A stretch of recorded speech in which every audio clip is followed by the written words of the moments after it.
Irmãos,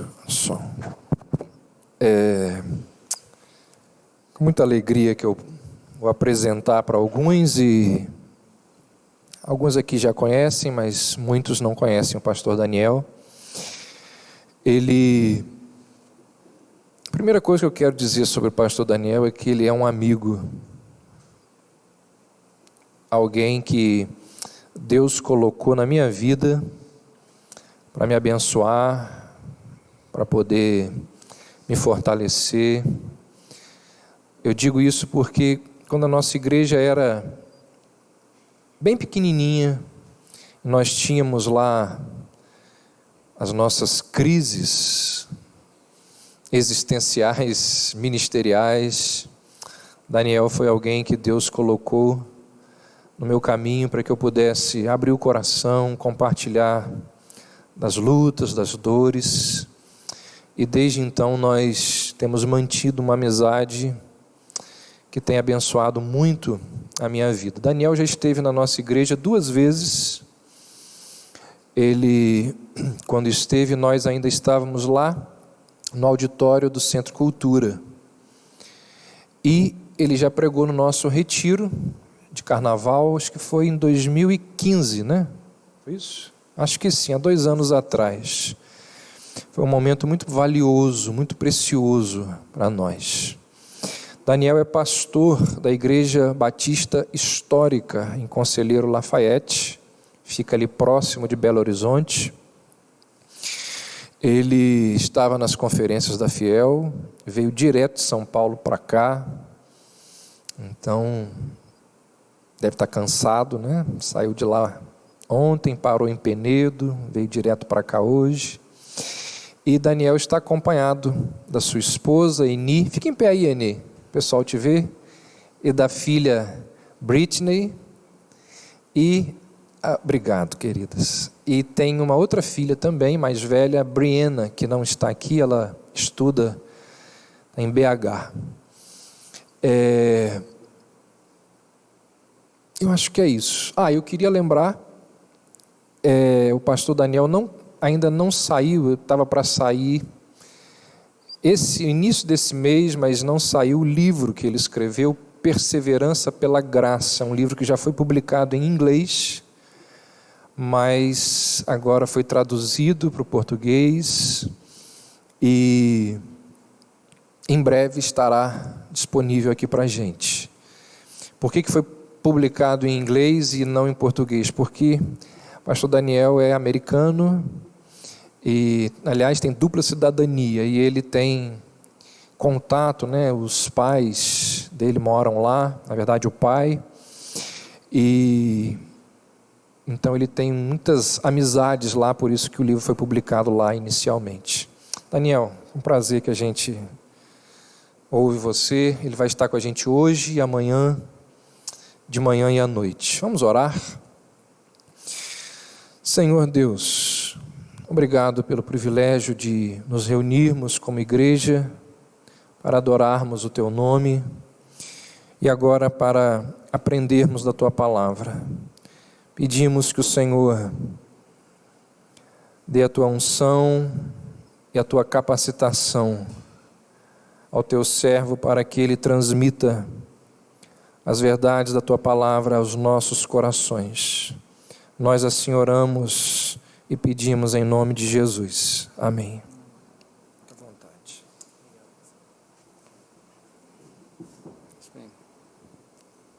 Ajustar um pouco para a minha realidade aqui. Bem, boa noite. É um prazer estar com vocês. Realmente uma satisfação muito grande. Como o pastor Davi Marcos disse, já estive com essa igreja, mas não nessa localidade. Então, para mim, eu vejo muita novidade. Eu vejo também muitas pessoas que eu não tive a oportunidade ainda de conhecer pessoalmente. Mas é realmente uma satisfação muito grande ver o progresso desse trabalho, ver esse local que foi construído para a glória de Deus, para o culto do Senhor. E realmente é encorajador ver isso. Nossa igreja acompanha a realidade de vocês aqui já há algum tempo, mesmo à distância, e nós temos uma satisfação muito grande de receber notícias boas. Frequentemente, o pastor Davi me passa alguma notícia do que está se passando aqui, e nós passamos também notícias da nossa realidade lá. Eu atrapalhei, né? Ok? Melhorou assim? Ok. Bem, eu espero que tenham ouvido minhas primeiras palavras aí. Não sei se o som não chegou adequado. Mas, de qualquer forma, é uma alegria muito grande, é muito especial para mim estar com os irmãos. Eu agradeço esse convite, agradeço o privilégio de estar aqui novamente. Eu vou pedir que os irmãos abram suas Bíblias nessa noite para o livro de Hebreus. Eu quero falar hoje um pouco no livro de Hebreus, também nas mensagens amanhã, mas não farei nada que seja sequencial, apenas estarei em Hebreus. Começando hoje, eu quero ler no capítulo 10 de Hebreus, eu vou estudar os versos 14 a 18. Escolhi esses versos devido ao assunto que eles abordam e como isso é relevante ao tema desta noite, falando sobre a reforma protestante e sobre a doutrina da justificação. Lendo, portanto, a palavra de Deus, Hebreus capítulo 10, a partir do verso 14. Porque com uma única oferta aperfeiçoou para sempre quantos estão sendo santificados. E disto nos dá testemunho também o Espírito Santo, porquanto, após ter dito, esta é a aliança que farei com eles depois daqueles dias, diz o Senhor, porei nos seus corações as minhas leis e sobre a sua mente as escreverei. Acrescenta, também de nenhum modo me lembrarei dos seus pecados e das suas iniquidades para sempre. Ora, onde há remissão destes, já não há oferta pelo pecado. Nosso texto dessa noite é um texto que foi importante nas discussões que transcorreram na época da Reforma Protestante. Na verdade, aqui falamos sobre a salvação. O verso 14, que é o primeiro dos versos que lemos, fala sobre como somos aperfeiçoados para sempre. Veja o verso 14. Com uma única oferta, aperfeiçoou para sempre quantos estão sendo santificados, ou seja, todos aqueles que Deus está salvando. Existe salvação em Jesus Cristo. Essa é a mensagem do Evangelho. Existe um Salvador, Jesus veio para salvar pecadores, e é uma salvação gratuita para pecadores. Mas como um pecador indigno pode ser salvo? Como podemos nós, que somos maus, que somos culpados, como podemos ser justos diante de Deus? Essa pergunta foi, na verdade, a pergunta central da Reforma Protestante do século XVI. Havia, é claro, muitas realidades a serem discutidas, muitas áreas em que reforma era necessário na igreja. Poderíamos pensar, por exemplo, sobre o culto de imagens, a idolatria que se tornou predominante na igreja, muitas outras doutrinas que são, como por exemplo, o celibato dos sacerdotes e coisas que eram desvios do cristianismo original. Mas, no entanto, esse ponto, a questão da justificação, a doutrina da salvação, era a questão central e a questão mais importante. E o que é interessante, irmãos, é que dizem que quem não conhece a história tende a cometer os erros do passado. Igrejas que param de falar sobre a reforma, logo precisam de uma reforma. As igrejas que não voltam e aprendem as lições do passado e recordam as batalhas que já foram travadas em outras gerações, tendem a perder chão, onde a reforma havia reconquistado e progredido, voltando a uma base bíblica. Quando falamos sobre a reforma, é muito importante entender, os reformadores não estavam inovando, eles não estavam olhando ao seu redor e dizendo, os tempos mudaram, o cristianismo deve tomar uma nova característica, uma coisa mais atual, mais para os nossos dias. Não, na verdade, muito pelo contrário, ao invés de serem inovadores, os reformadores queriam retornar ao cristianismo bíblico. Eles buscavam responder o que é a prática que a igreja deve seguir e o que é a crença do cristianismo, não com inovação, mas com um retorno às Escrituras, e até mesmo não usando como autoridade, mas usando como fonte de consulta em comparação a leitura dos primeiros cristãos, dos primeiros séculos. E quando fizeram isso, eles constataram que, de fato, ao longo de séculos, houve um desvio que se instalou na igreja em muitos sentidos, onde se apartaram da doutrina original do cristianismo, e especialmente em relação à doutrina da justificação, isso se torna uma coisa extremamente séria, uma coisa muito grave. Os reformadores, voltando para as Escrituras, e olhando até mesmo o que os antigos cristãos haviam deixado escrito, perceberam que um desvio muito sério havia acontecido no entendimento de como acontece a salvação. Quando, por exemplo, a reforma começou, vocês sabem que a controvérsia girou em torno da venda de indulgências na igreja. Mas a forma em que as indulgências entraram na igreja foi porque havia toda uma reformulação da concepção de salvação que tornou isso possível. Para entender isso, eu vou descrever um pouco o que era basicamente ensinado no período em que a reforma protestante começou e aquilo que até então não era nem mesmo oficialmente estabelecido como dogma da igreja, era apenas uma tradição que havia sido acumulada, mas até que no Concílio de Trento, que iniciou-se em 1546, algumas décadas depois do início da reforma, é que começou realmente a ser oficializado como dogma da Igreja Católica Romana, esse modo de crença. Deixe-me explicar como funciona. A salvação seria, na verdade, um processo. Seria o seguinte: inicialmente, para ser salvo, o indivíduo precisaria ser batizado, e batizado, claro, no contexto da igreja verdadeira, que seria então a igreja romana. Mas a partir dali, a pessoa poderia perder a sua salvação. Veja só, quando a pessoa era batizada, acreditava-se que ela era justificada ali, ela receberia salvação.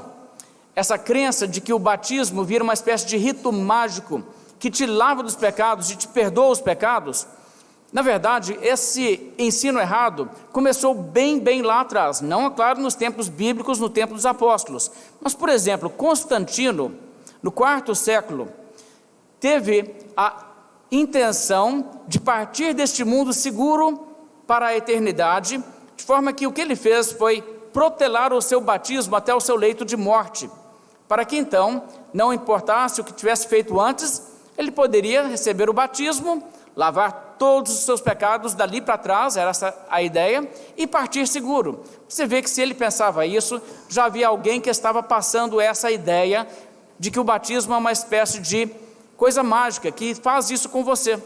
Então isso, claro, havia se tornado crença. Então até mesmo a crença de que infantes nascidos precisam necessariamente receber o batismo. Sem o batismo, elas não têm a salvação. Mas um infante recebendo o batismo ali está seguro. Dá o batismo para a criança, que é ótimo. Você sabe essa tradição, né? As pessoas costumam até mesmo chamar aquela roupa que o infante usa para então ir ser batizado, chama do pagãozinho. Pois é isso, ele é um pagão. Aí você batiza, agora ele é um cristão. Ótimo.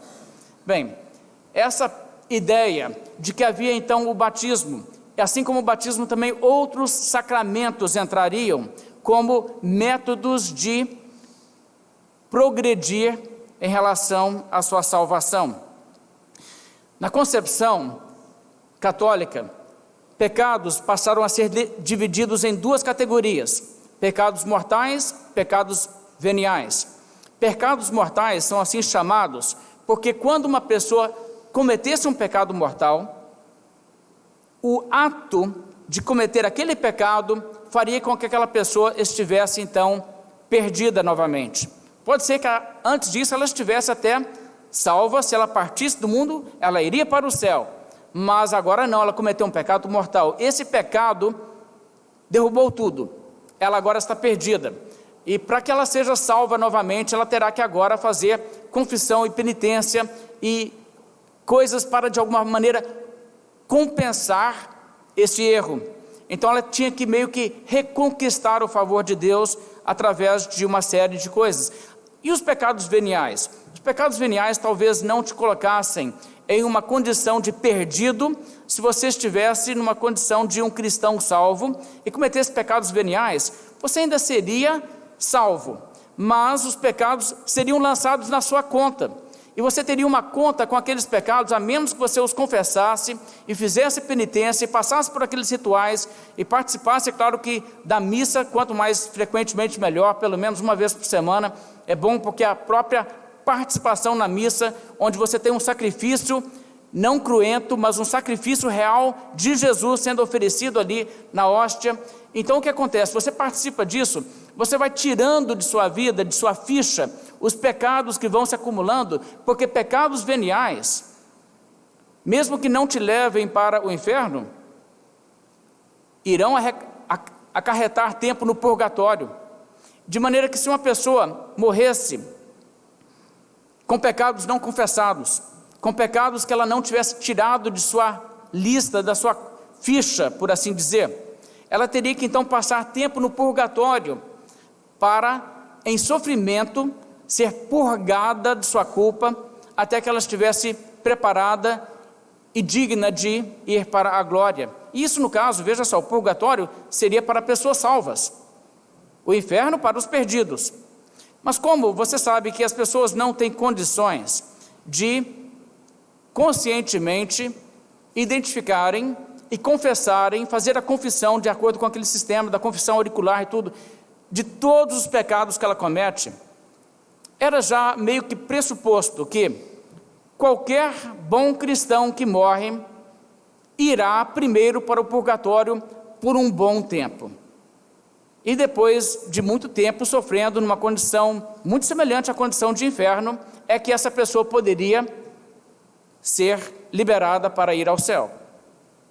Então a perspectiva não era nada brilhante, não era nada do tipo partir para estar com Cristo, era na verdade uma coisa meio aterrorizante, mesmo que você pensasse, talvez depois de algumas décadas ou quem sabe séculos eu vou ser liberado do purgatório, mas até lá não é boa a minha perspectiva.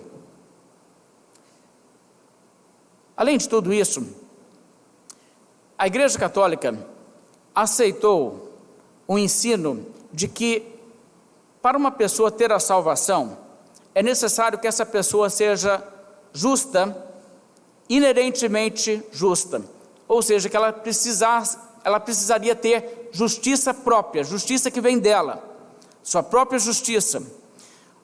A ideia é mais ou menos assim: para que Deus te declare justo, Deus tem que ver justiça em você, Ele tem que olhar para você e ver qualidades e ver obras que justificam uma declaração da parte de Deus que você é justo. Você tem que ser adequadamente justo.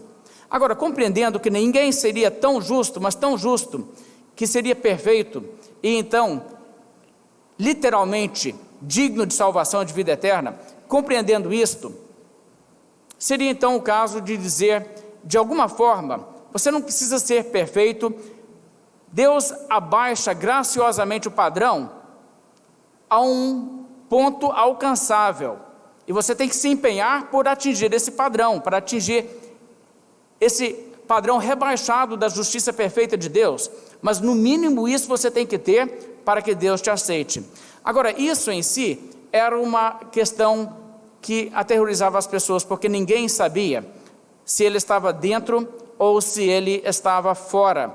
Ele não sabia exatamente onde estava esse padrão, e por conta disso, uma pessoa não poderia nunca descansar e dizer, eu sei que quando Deus olha para a minha vida, Ele me considera justo o bastante, eu sei que eu estou salvo. Pessoas não tinham convicção nem certeza disso. Então pessoas, por mais religiosas que fossem, viviam com essa incerteza, será que eu sou salvo ou não sou? Afinal de contas, para acreditarem que estivessem salvos com essa doutrina, eles teriam que acreditar em quem? Neles próprios. Eles teriam que olhar para si e dizer: bem, como eu preciso ser justo aos olhos de Deus, eu estou olhando aqui para mim mesmo e eu estou achando que sou justo. Deus deve concordar comigo em que eu estou adequadamente justo. Eu sou bom o suficiente, estou qualificado.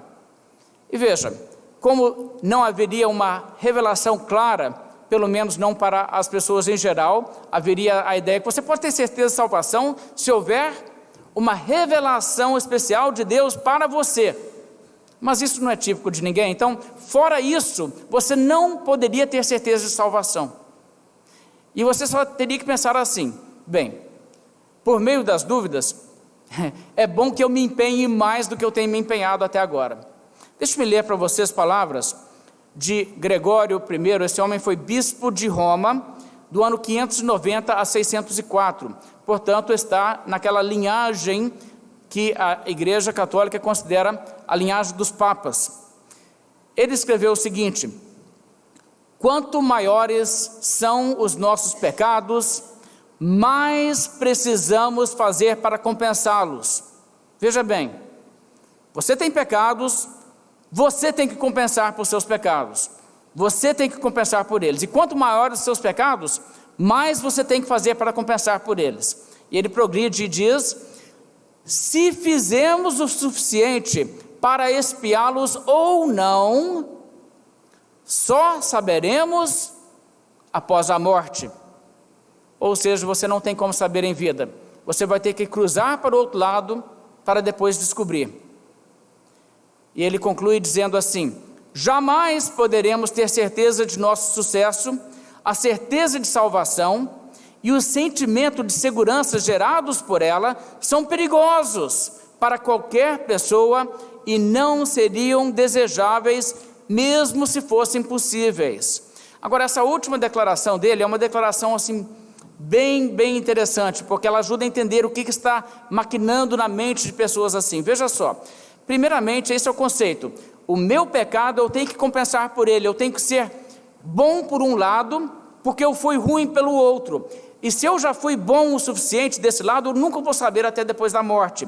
Agora, certeza de salvação não seria uma coisa boa, mesmo se ela fosse possível. Veja só, Deus não revelou onde está o padrão, certo? Eu não sei, no meu caso, quantas obras, quanta bondade, quanta virtude eu tenho que apresentar para Deus. Eu não sei onde está. Então, mesmo que eu esteja salvo, eu estaria salvo sem ter certeza disso.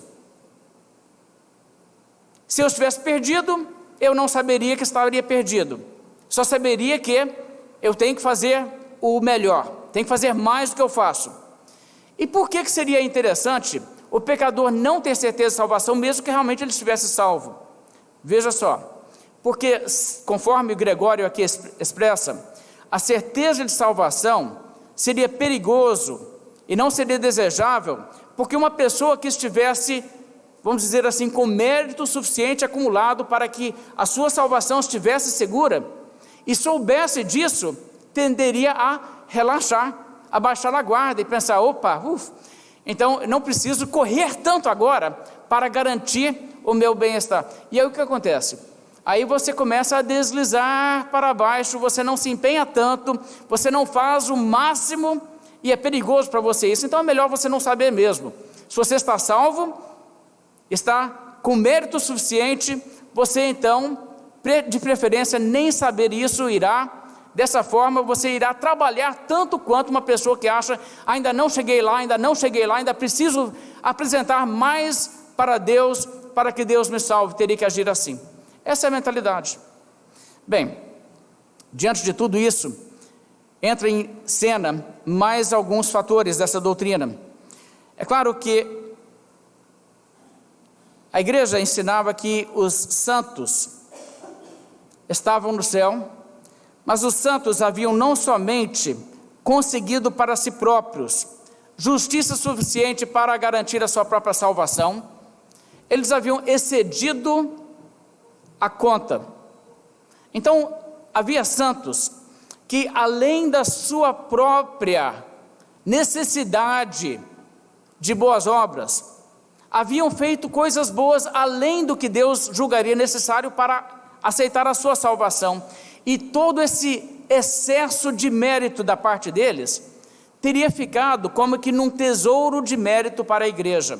Então, o quadro seria uma coisa que você pode imaginar da seguinte forma: é como se Deus tivesse então lá um grande cofre, e quando uma pessoa viesse, após a morte, a chegar aos portões do céu, e entrasse com bondade suficiente para a sua salvação, e tendo ainda mérito de sobra, o que aconteceria é que essa sobra seria então depositada nesse baú, e esse baú ficaria à disposição da igreja, e a igreja poderia ajudar pecadores que não estavam dando conta por si mesmos de chegar lá, e poderia pegar esse mérito dos santos e transferir esse mérito para a conta de um pecador que necessitasse de uma ajudinha a mais. Conveniente isso, né? E é claro que a igreja então estava totalmente disposta a transferir esse mérito para a sua conta, desde que você fizesse uma boa contribuição para a igreja, contribuição financeira. E era a venda de indulgências. Funcionava exatamente assim. Irmãos, a venda de indulgências tinha isso como a sua doutrina fundamental. Seria o mérito em excesso de outros, que seria colocado na sua conta, e era só você comprar um documento da igreja.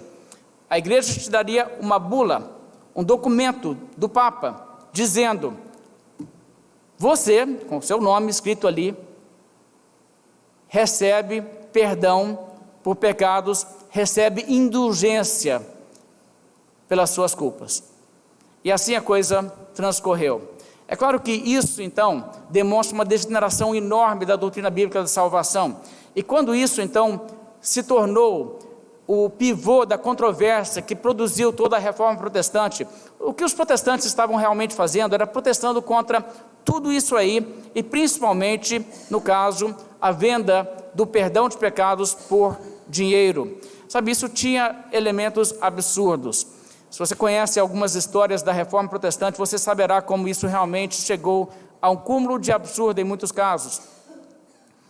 Tetzel, por exemplo, Johann Tetzel, que vendia indulgências na Alemanha e que realmente provocou a reação de Lutero, fazia declarações das mais absurdas: não importa qual tenha sido o seu pecado, você fazendo a sua doação para a igreja, comprando a sua indulgência, você será liberto, e você pode não somente comprar indulgência pelos seus próprios pecados, mas também pelo pecado dos falecidos que já estão no purgatório. Então pessoas que estariam, vamos dizer assim, agora queimando em chamas de tormento, podem ser resgatadas por uma doação de dinheiro.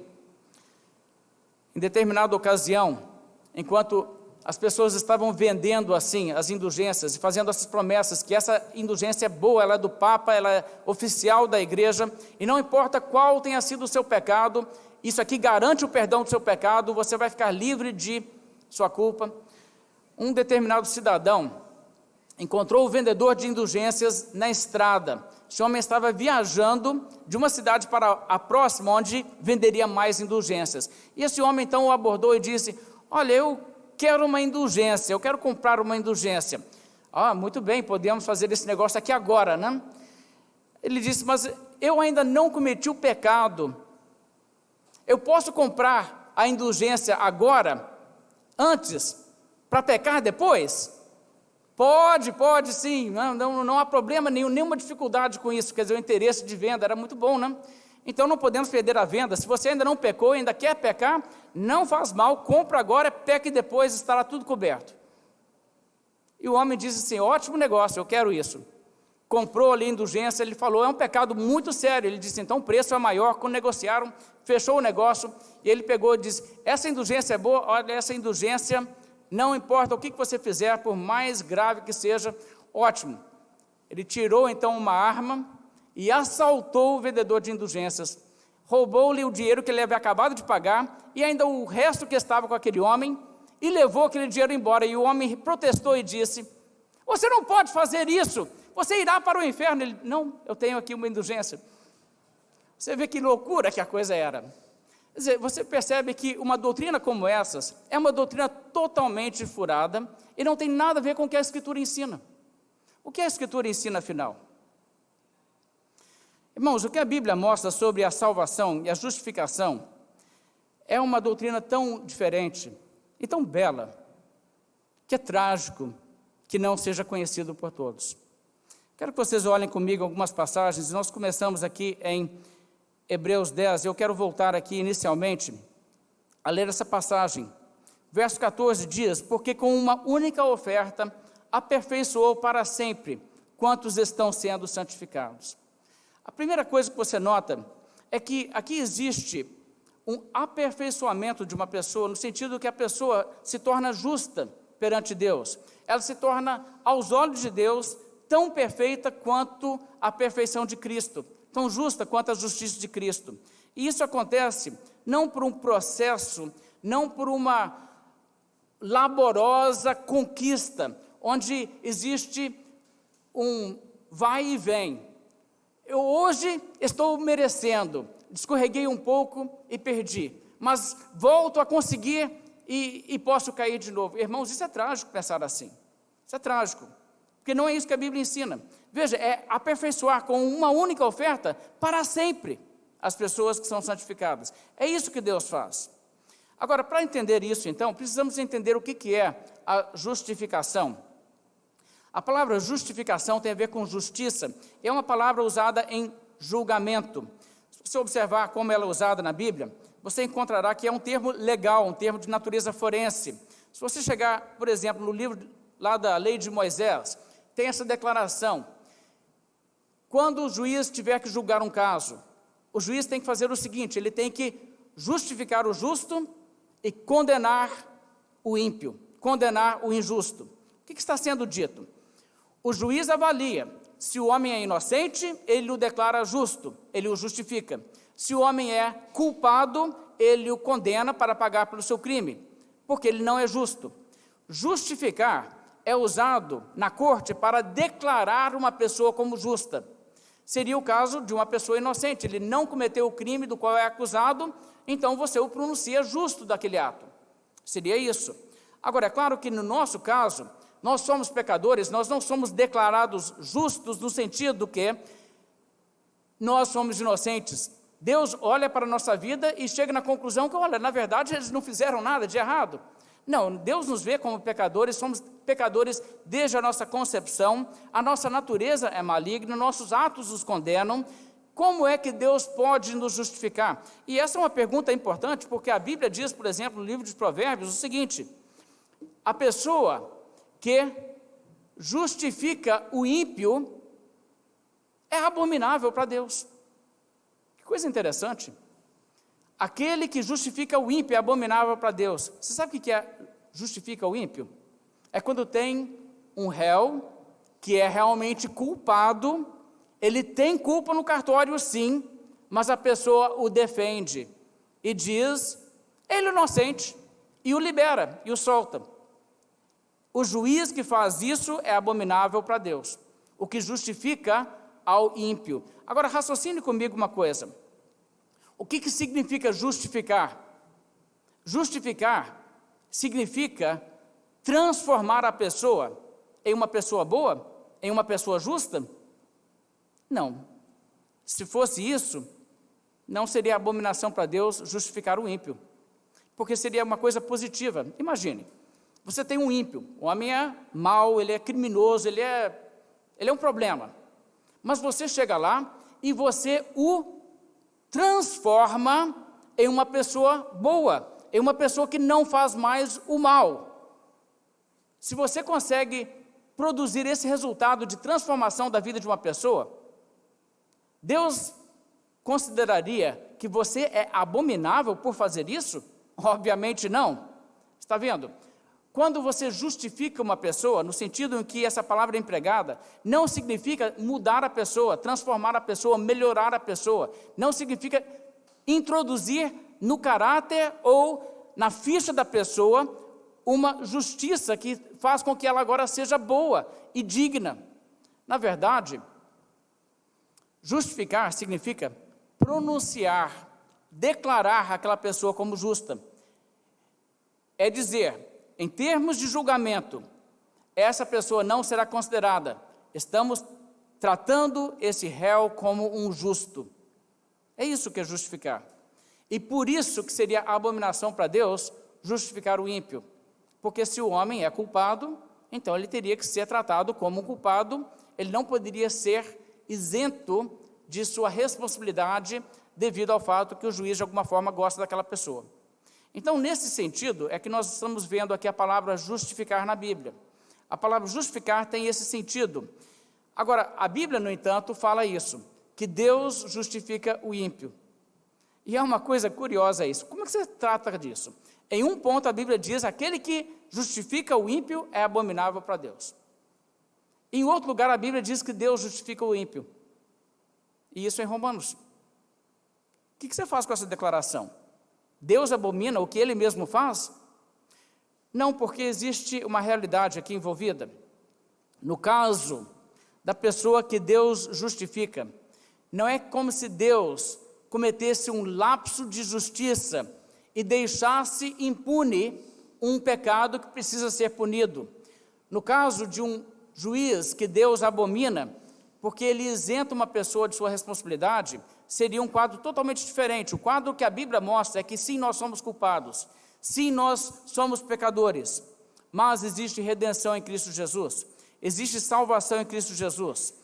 Então a Bíblia trata disso, por exemplo, em Romanos capítulo 3, onde a Bíblia fala que todos pecaram e carecem da glória de Deus, sendo justificados por sua graça, mediante a redenção que há em Cristo Jesus.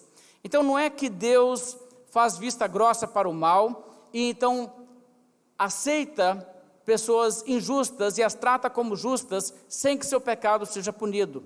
Deus redime essas pessoas através de Cristo. E é disso que Hebreus nos fala, quando ele diz, com uma única oferta, aperfeiçoou para sempre quantos estão sendo santificados. Com uma única oferta, o que acontece é que Jesus morre na cruz, e a sua oferta pelo pecado, morrendo o justo pelos injustos, e ele toma sobre si os nossos pecados. Existe então uma transferência da nossa culpa para ele. Os nossos pecados são lançados sobre ele, são imputados a Cristo, por assim dizer.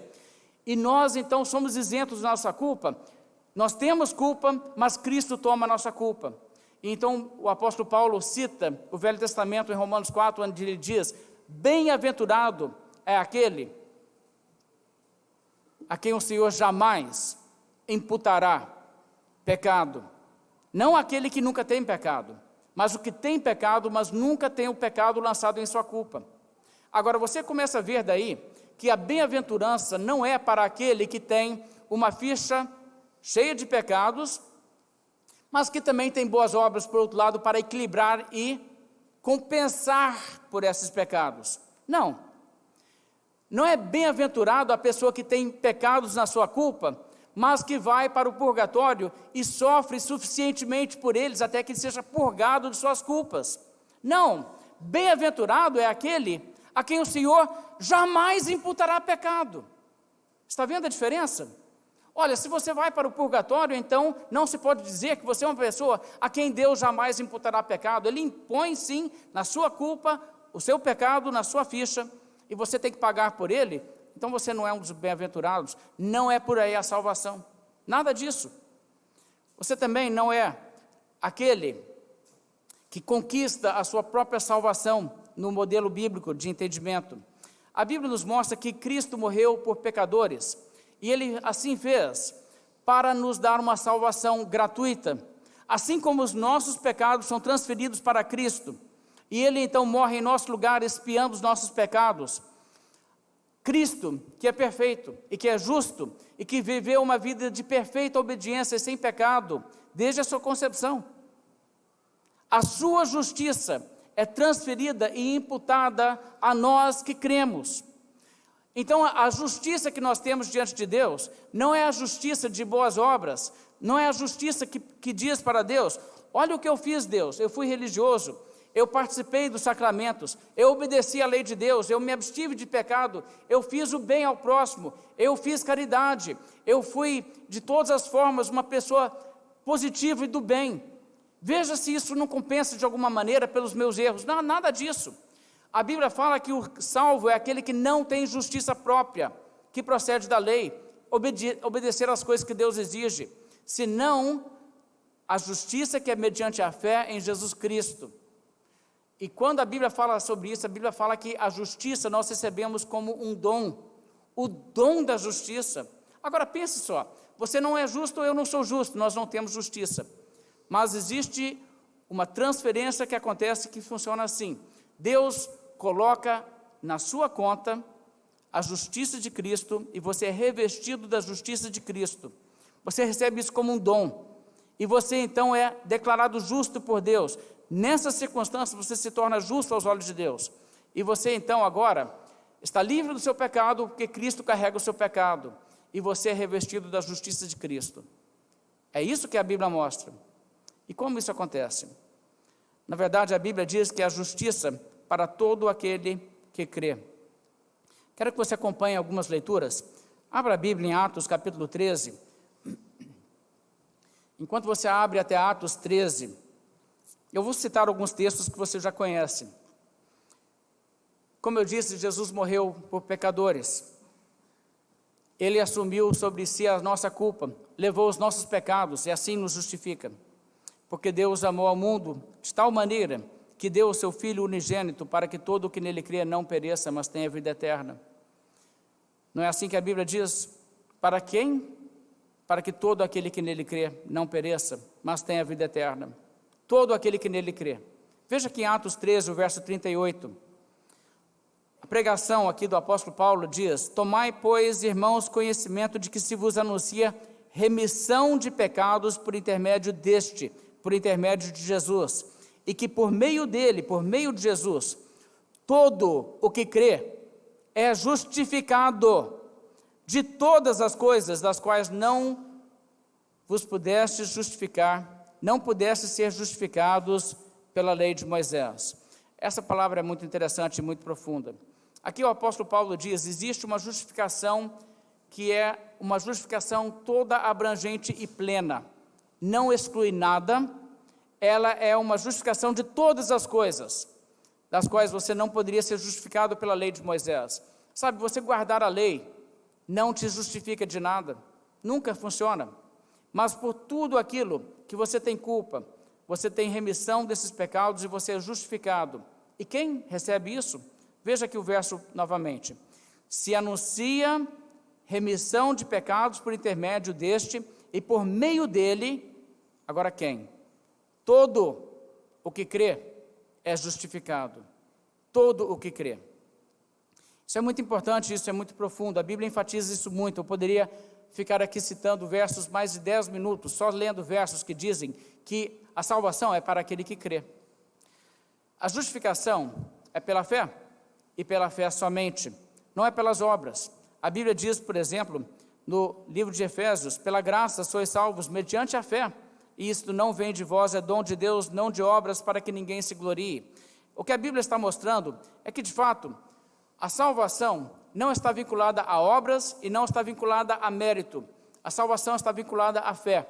E a coisa funciona assim: Deus te salva, Ele te resgata, e Ele faz isso por meio da fé. Ele traz você a si, Ele te busca no pecado, te convence do pecado, te convence da justiça e do juízo, e Ele leva seu coração a crer em Jesus. E quando você crê em Jesus como realmente o seu Salvador, o que acontece é que você é unido a Cristo pela fé. E sendo unido a Cristo pela fé, através disso que Deus faz, quando Deus te chama, quando Deus te salva, te resgata, você então recebe essa transferência da justiça de Cristo, e você então é declarado justo, você é justificado, e isso se dá no momento em que uma pessoa crê. Isso que a Bíblia mostra. Agora veja que é para todo aquele que crê. Isso é importante porque, veja, na concepção errada da salvação, não se negava que a fé era importante. Por exemplo, no catolicismo medieval e até hoje no catolicismo, a fé tem um papel essencial na salvação. Não é que eles dizem: você não é salvo pela fé, é obras, a fé não tem nada a ver. Não, a fé entra, a fé é essencial. Inclusive, há declarações do Vaticano expressando oficialmente a sua doutrina, que dizem que a fé é imprescindível para a salvação.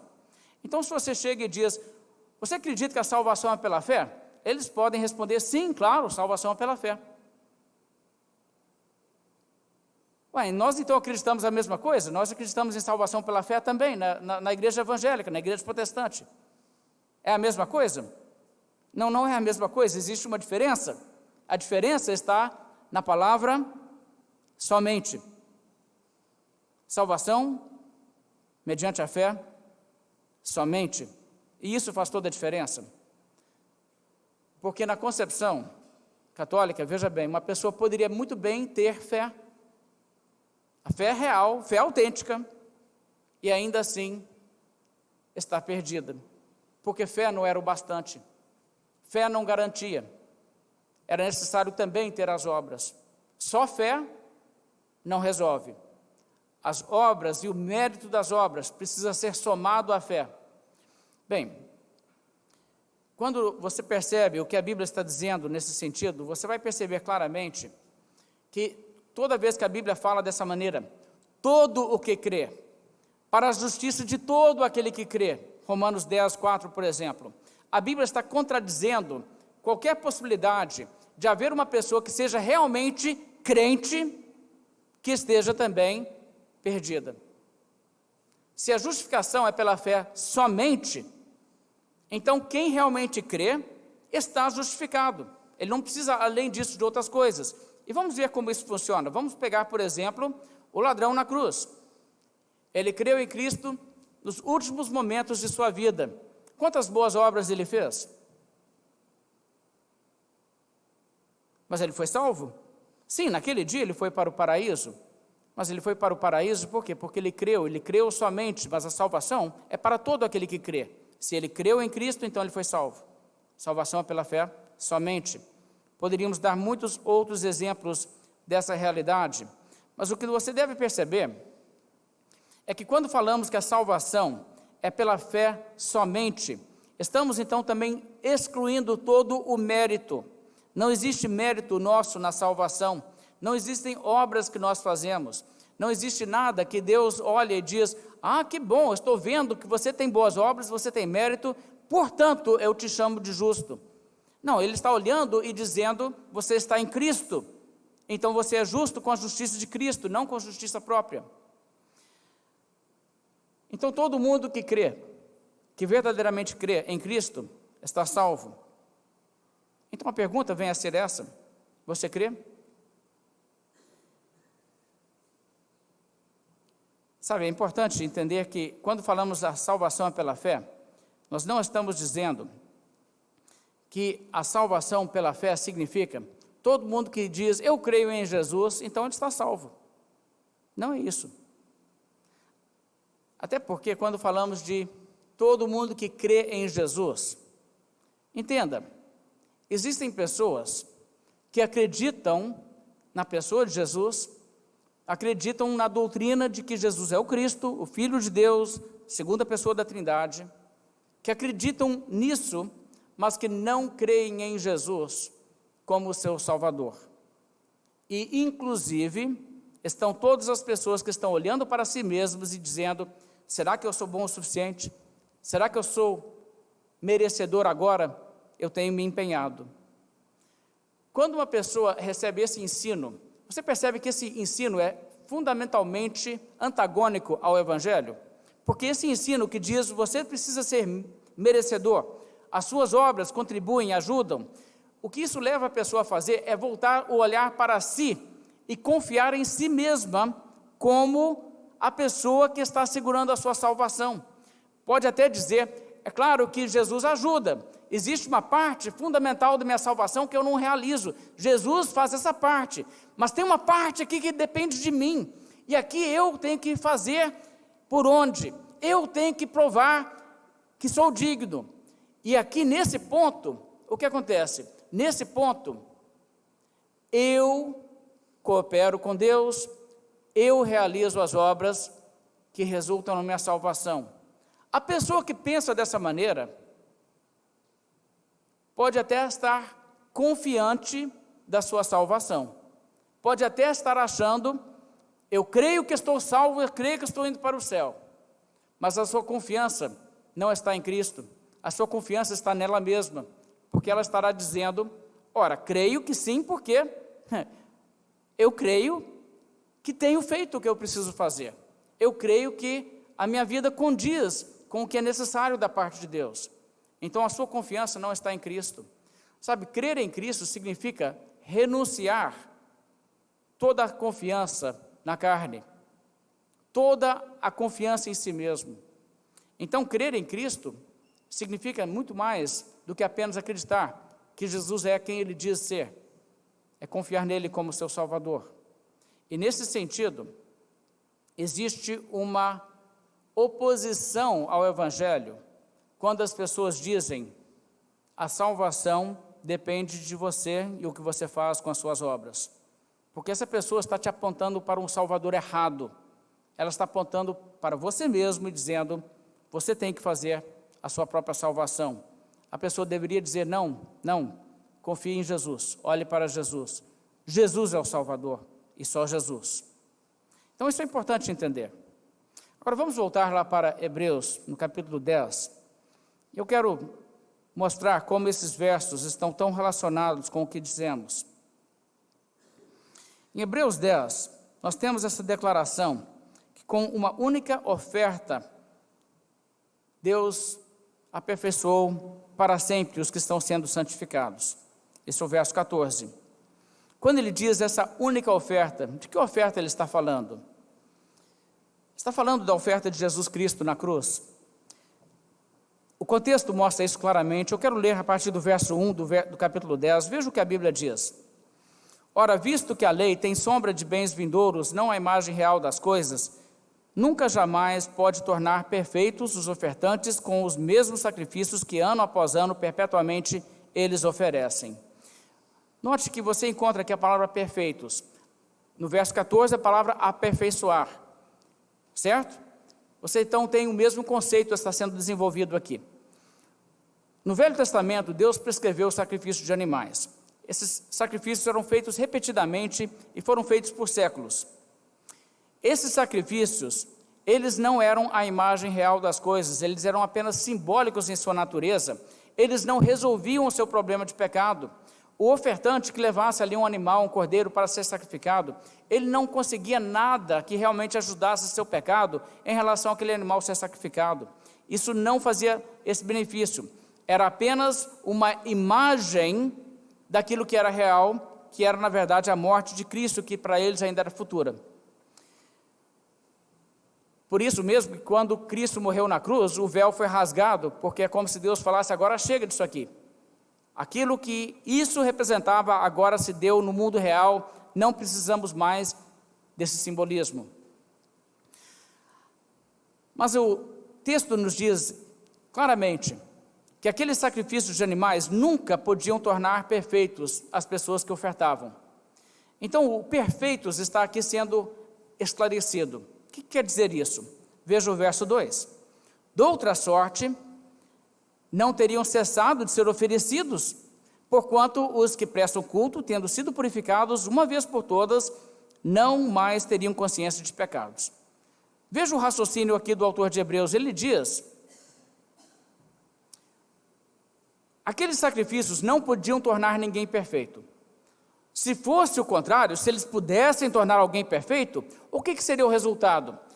A pessoa um dia iria lá, faria um sacrifício, e tendo feito esse sacrifício, tendo se tornado perfeita como resultado daquele sacrifício, a pessoa não teria mais consciência de pecados.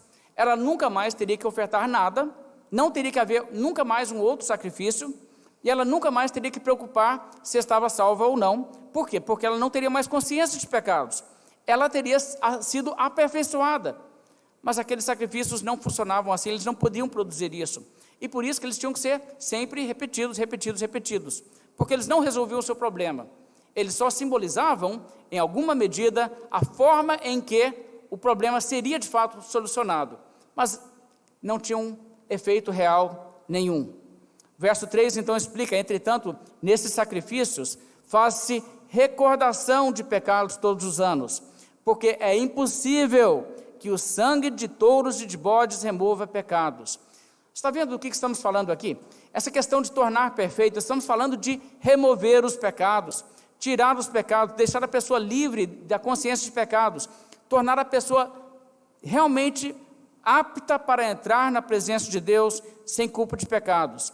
Então, aqueles sacrifícios do Velho Testamento não podiam fazer isso. Qual é então a solução para o problema? Como se resolve? Bem, o verso 14 diz que resolve-se o problema com uma única oferta. Agora veja bem como que isso é diferente do que o pensamento de, na missa você tem um novo sacrifício de Jesus e ele é oferecido novamente, e novamente, e novamente, eternamente. Não, com um único sacrifício, um único. Não existe mais um sacrifício a ser feito. Mas que sacrifício é esse? Vamos ver o verso 5. Veja o progresso aqui do raciocínio. Por isso, ao entrar no mundo diz, sacrifício e oferta não quiseste. Antes, corpo me formaste. Não te deleitaste com holocaustos e ofertas pelo pecado, então eu disse, eis aqui estou, no rolo do livro está escrito ao meu respeito para fazer, ó Deus, a tua vontade. Agora, o que é isso aí? Isso aqui é uma citação do Velho Testamento. Isso aqui é um retrato de um pacto, de um trato feito entre o pai e o filho antes da existência do mundo. E o que está sendo dito aqui é o seguinte, esses sacrifícios aí não resolveriam. Na verdade, o que Deus fez? Deus forma um corpo para o filho. Veja só, antes um corpo me formaste, ao invés desses outros sacrifícios, isso aí não resolve. E aí ele diz que ele se oferece, no verso 7, diz, eis aqui estou para fazer, ó Deus, a tua vontade. A ideia é que Jesus Cristo propõe, eu serei o Salvador, eu irei, eu sacrificarei a mim mesmo, darei o meu corpo para salvar o povo de Deus. E ao fazer isso, o verso 8 explica, depois de dizer como assim, sacrifícios e ofertas não quiseste, nem holocaustos, nem oblações pelo pecado, nem com isso te deleitaste, coisas que oferecem segundo a lei. Quer dizer, tirou isso aí de lado e disse, isso aí não resolve. Verso 9, então acrescentou, eis aqui estou para fazer, ó Deus, a tua vontade.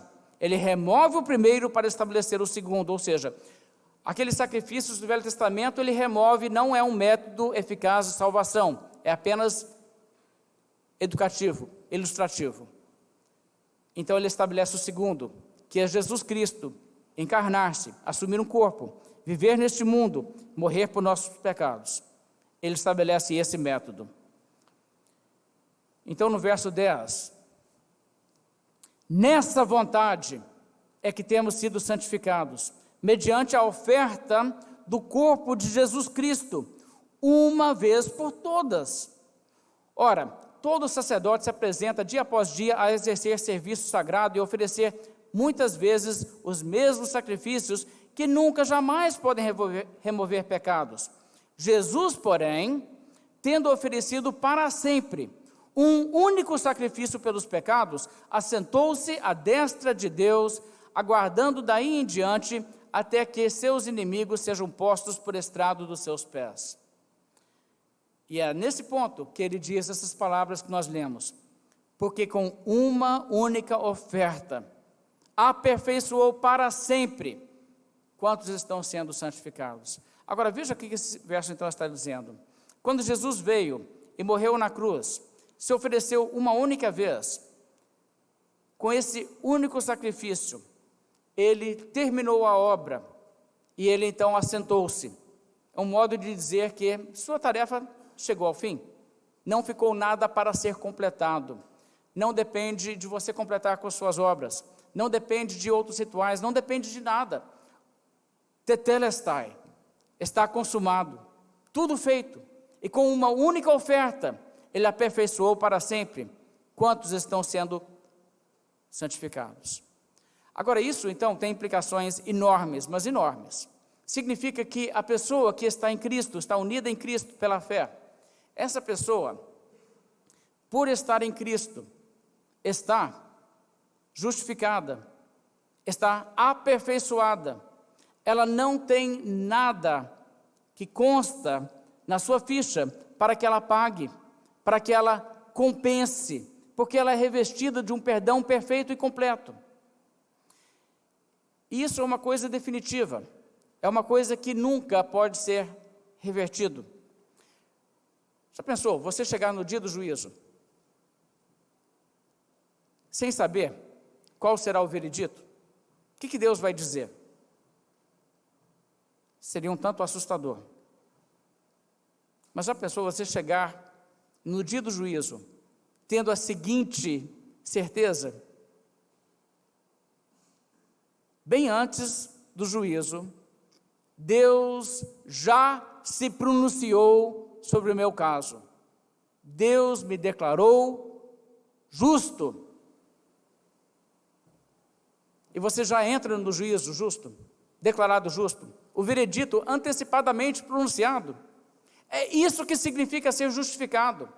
Antes de você chegar no dia do juízo, Deus já se declarou. Ele te pronuncia justificado em Cristo. E se você é justificado, você não pode ser condenado, porque esses são os opostos. É ser justificado ou ser condenado. Mas quem está em Cristo já está justificado, já recebeu a vida eterna. Não é uma coisa que estamos aguardando chegar lá para saber.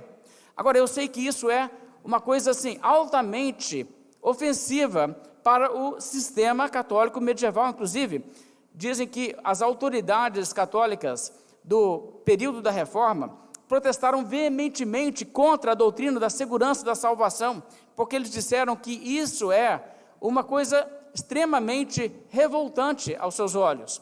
A ideia de que você poderia hoje dizer: estou salvo com a verdade por toda a eternidade, e cantar isso numa igreja evangélica. Que coisa! Nós cantamos isso aqui mais cedo, não foi? Estou salvo com a verdade por toda a eternidade. Você pode cantar isso? Pode falar isso?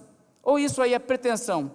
Isso é uma coisa que é injustificada. Bem, o que a Bíblia nos mostra, irmãos, é exatamente isso. Eu quero que você veja isso aqui. A Bíblia diz que Ele aperfeiçoou para sempre quantos estão sendo santificados. Para sempre. É bastante tempo. Não acabou e não vai acabar. Agora, existe uma realidade que o catolicismo ensinava, que a pessoa poderia estar salva e perder a sua salvação, e isso poderia se dar de uma série de formas. A Reforma Protestante trouxe de volta a mensagem bíblica quanto a isso.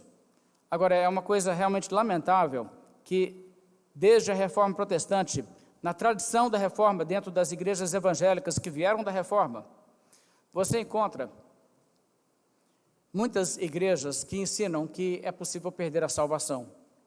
É possível você ser justificado e depois acabar condenado. Isso é uma contradição do texto que nós estamos vendo aqui. Sabe, existem muitas igrejas evangélicas que ensinam coisas assim. Uma vez, eu escutei o testemunho de uma pessoa, num contexto de culto. A pessoa deu testemunho falando dessa maneira. Era uma moça, creio que tinha mais ou menos uns 18, 19 anos. Ela falou assim: Jesus já me salvou 3 vezes. Eu fui salva quando eu tinha lá uns 6 anos de idade, e tive lá, me converti, e Deus me perdoou e me salvou. Depois eu me afastei de Jesus e perdi minha salvação. E depois eu me aproximei de novo, eu fui no acampamento evangélico e Deus me salvou de novo. E aí depois disso eu me rebelei, afastei, voltei para o mundo e aquela coisa. E ela diz assim: mas agora eu estou de volta e eu espero que dessa vez dure. Ela falou exatamente isso. Espero que dessa vez dure. É assim a salvação? Sabe, é assustador que pessoas possam falar coisas assim dentro da igreja evangélica. E existe uma realidade nessa forma de falar, uma confusão, que envolve o seguinte: essa pessoa não entendeu o que realmente é a salvação. Uma pessoa que realmente é salva irá perseverar no caminho de Deus. Não que não irá pecar. Crentes pecam. Crentes caem em pecado. Mas quando o crente cai em pecado, isso não é uma coisa que você diz, se o cristão caiu em pecado e morreu no momento em que ele estava cometendo um ato de pecado, então ele está perdido. Não, não é assim, porque nossa salvação não está vinculada às nossas obras, nossa justiça, entende? O apóstolo João coloca nesses termos: filhinhos meus, essas coisas vos escrevo para que não pequeis. Se todavia alguém pecar, temos advogado junto ao Pai, Jesus Cristo o justo, e Ele é a propiciação pelos nossos pecados, e não somente pelos nossos próprios, mas ainda pelos do mundo inteiro.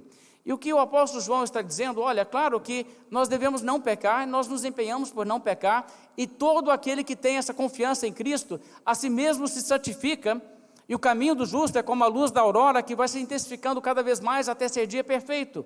O caminho do justo não é o caminho de quem diz, eu vou seguir a Jesus, 3 semanas faz isso e depois abandona. Não, não é isso. Mas o justo é aquele que persevera. Agora, o crente que persevera, peca. E o que acontece quando pecamos? Temos um advogado que nos defende. E os nossos pecados? Ele é a propiciação pelos nossos pecados. Então nós não somos salvos, perdidos, salvos, perdidos, salvos, perdidos, como se Deus tratasse conosco uma espécie de bem me quer, mal me quer. Nós somos salvos com uma graça que nos perdoa definitivamente, de uma vez por todas. É exatamente isso que o nosso texto aqui está dizendo. Nosso texto está falando que quando somos salvos, nós somos aperfeiçoados para sempre. O que ele quer dizer com isso no verso 14? Olha o verso 15, que ele esclarece. Veja o que ele diz aqui no verso 15.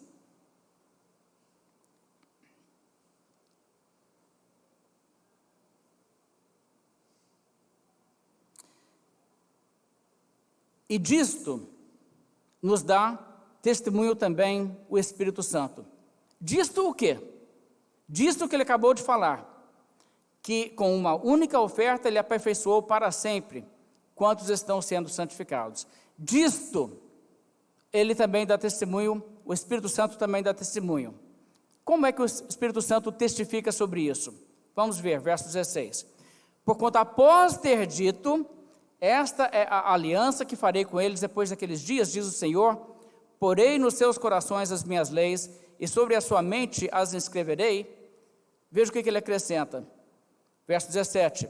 Acrescenta, também de nenhum modo me lembrarei dos seus pecados e das suas iniquidades para sempre. Agora, esses versos são muito interessantes. É claro que ele está citando aqui o profeta Jeremias. E essa citação de Jeremias 31 é uma citação muito interessante. Primeiramente, diz o seguinte, que Deus um dia fará nova aliança com o povo de Israel, uma nova aliança com o seu povo. E nesse contexto dessa nova aliança, seria diferente do que na velha aliança, que a velha aliança era uma aliança de ordem externa. As pessoas tiveram as tábuas inscritas na pedra, mas muitas pessoas não tiveram aquilo internamente. E por isso elas se rebelaram, elas se voltaram contra Deus, e elas não persistiram em seguir a verdade. Agora Deus diz, já que é assim, já que eles anularam a minha aliança, em Jeremias 31, Deus diz, um dia eu vou fazer uma nova aliança. Agora essa nova aliança vai ser diferente. Dessa vez, sabe o que eu vou fazer? Eu vou escrever as minhas leis, veja o verso 16, no coração, e sobre as mentes as inscreverei. Você sabe o que é isso? Isso é a transformação da pessoa, a regeneração do Espírito Santo. É quando Deus muda o coração de pedra, tira o coração resistente e coloca no lugar um coração de carne, um coração que ama a Deus. É aquilo que leva uma pessoa para olhar para os seus caminhos de outrora, para os seus pecados e para os seus ídolos e abominá-los, e ter nojo de si mesmo por ter sido uma pessoa daquela forma. E agora essa pessoa nova, com uma nova disposição, que tem a mente que entende e compreende e ama a lei de Deus, e tem um coração que a lei de Deus está escrito, e essa pessoa ama a lei de Deus, e quer servir a Deus, e quer andar na lei de Deus, o que Deus faz agora com essa pessoa? Deus dá a ela essa garantia também: de modo nenhum me lembrarei dos seus pecados e das suas iniquidades para sempre. Para sempre. Nunca mais. Para sempre. Agora, isso é poderoso. Isso é poderoso. De nenhum modo. É interessante observar que o que acontece aqui no grego é uma partícula que é usada, duas palavras que formam a negativa mais forte no grego. É como se falasse o seguinte: de jeito nenhum, sob nenhuma hipótese, aconteça o que tiver que acontecer, isso nunca irá mudar. Jamais me lembrarei dos seus pecados e das suas iniquidades para sempre. Ou seja, o perdão de Deus é irreversível. E veja, é assim que ele comprova o quê? O que ele disse, que com uma única oferta, ele aperfeiçoou para sempre os que estão sendo santificados. Essa é a prova. Depois que ele diz que eu vou escrever as minhas leis no coração e na mente dessas pessoas, ele diz, então esse será o resultado: eu jamais, nunca jamais me lembrarei dos seus pecados e das suas iniquidades. Nunca, jamais. Bem forte. E ele ainda diz, para sempre. Sabe qual a possibilidade de uma pessoa receber a justificação e depois acabar sendo perdida? Deus anular a sua salvação. Isso pode acontecer? Não, irmãos, isso não pode acontecer. Deus não fará isso. A justificação, ela tem um resultado permanente. Você sabe que a Igreja Católica tem essa prática de canonizar santos? Vocês já notaram que elas só canoniza pessoas que já morreram? Já pensou que problema que é ser canonizar uma pessoa viva e depois a pessoa pisa na bola? É ruim, né? Melhor esperar, deu tudo certo, já está morta, não tem como mais atrapalhar as coisas, então podemos então pensar em canonizar. Será que Deus trata assim? Eu não vou pronunciar sobre essa pessoa se ela é justa ou não, vamos deixar ver até no dia do juízo. É assim? Não, irmãos, não é assim. Sabe, porque Deus não precisa se preocupar com essas coisas. Deus tem muito bem como não somente te chamar e te tirar do pecado, como também te sustentar fiel a Cristo até a morte. É isso que Ele faz. É isso que Ele faz. E por isso Deus não tem o menor receio de dizer para você agora: meu filho, você está perdoado para sempre. Eu te perdoei e eu não voltarei atrás. Ouça essas palavras. Isaías disse, aliás, Deus falou através do profeta Isaías: eu mesmo sou o que apago as tuas transgressões, por amor de mim, e dos teus pecados não me lembro.